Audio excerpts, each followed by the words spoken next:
everyone and welcome back. My name is Christy, and if you're new to my channel, you're most welcome. Please, just a quick reminder, if you've not yet subscribed to my channel, don't forget to hit the subscribe button and click on the bell to get notification whenever I upload video. Today's video I'll be teaching you how to make Nigerian snacks, and the name is Chinchin. It's very easy to make. Please watch this video for more. Thank you. Chinchin, as we all know, is one of Nigeria's best snacks. Even non-Nigerians love chinchin.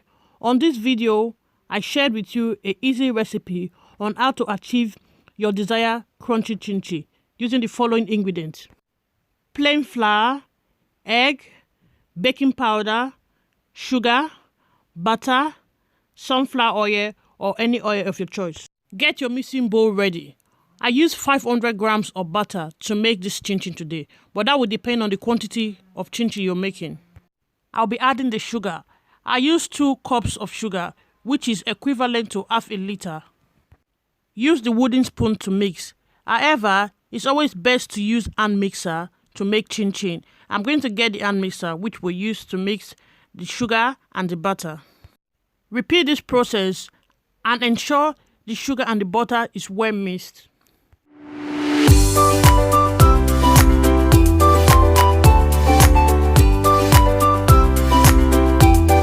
Next, we will be adding the egg. I use 5 eggs to make this chinchin, but that will depend on the quantity of chinchin you're making to know how much you need. Stir, and the egg will go into the bowl and use the mixer to mix. Keep mixing until the egg, the butter and the sugar is well mixed.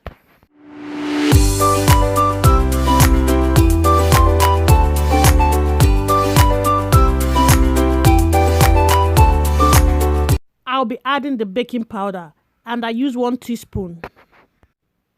Mix with the hand mixer, and the next step will be adding the plain flour. I used 1.5 bag of plain flour. This is the first bag and is 1.5 kg, and I emptied everything. The second bag I only used half, as you can see on the video. The next step will be to get your hands washed. Before using our hands, first, we use the wooden spoon to gently mix the plain flour and the other ingredients.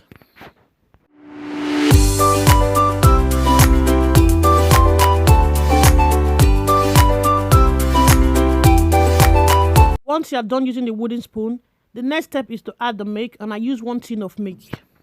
Use your hand to mix until you get your desired texture. This is very important, just as you see on the video. This is just the texture you will want as you see on the video.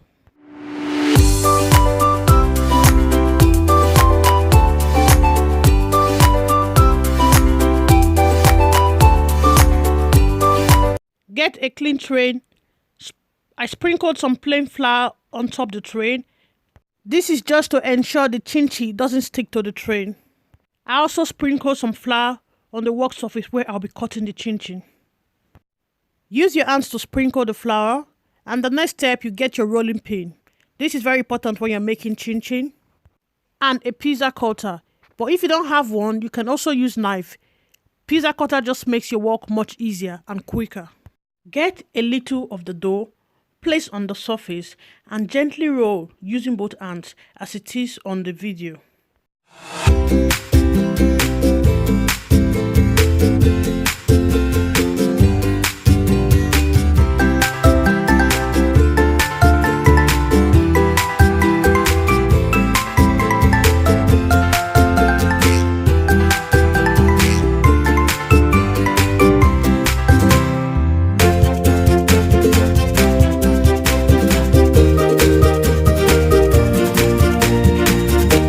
Use rolling pin to roll out the dough.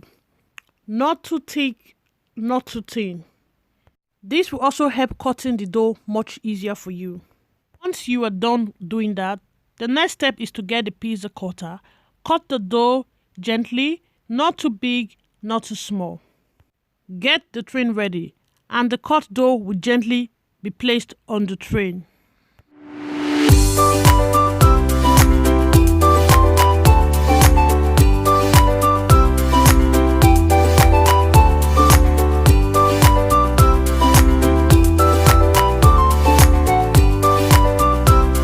Repeat the process until you are done rolling and cutting the dough.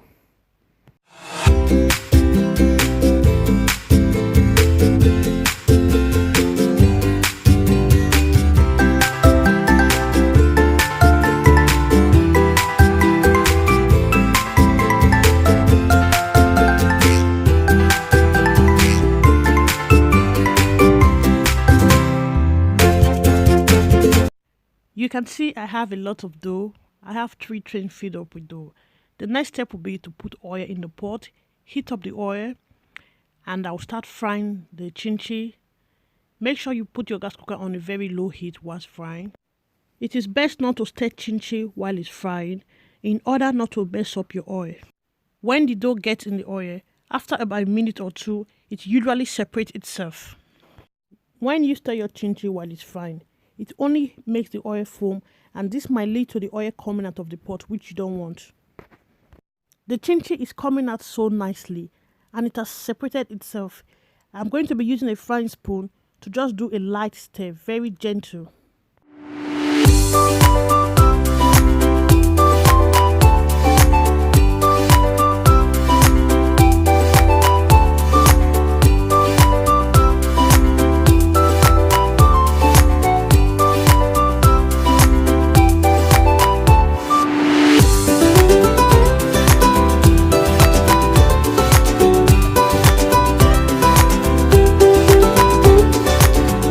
You can see how beautiful the chinchin looks while it's frying. Because we're not stirring too hard, that's why the oil is not foaming. But once you start stirring when you put chinchin, then the oil foams. I spread foil paper on the tray in which the chinchin will be going into. You can see how beautiful the chinchin looks, golden brown. That is how your chinchin should look like. Repeat the same process until you are done frying your chinchin. Ensure you don't stir like I said earlier on, because this will mess up your oil if you're frying a lot of chinchin. Today we did a lot of chinchin, as you can see. When you are done frying the chinchin, leave the chinchin to cool down. Put the chinchin in an airtight container, or you can use a freezer bag. Just ensure the bag is double and make sure the tip is tight, very tight, then hair will not go in. Chinchin is ready, and I've also saved myself some money. If you've never tried this recipe of how to make chinchin, I'll encourage you to do that. I'll be taking some of this chinchin to work as snacks. And if you have visitors, you can also give them some of the chinchin. Thank you for taking our time to watch this video. I hope you've enjoyed this video today. Please don't forget to support your girl by clicking on the subscription button, subscribe to my channel, like this video and share this video. And I'll see you on my next video. Thank you. Bye.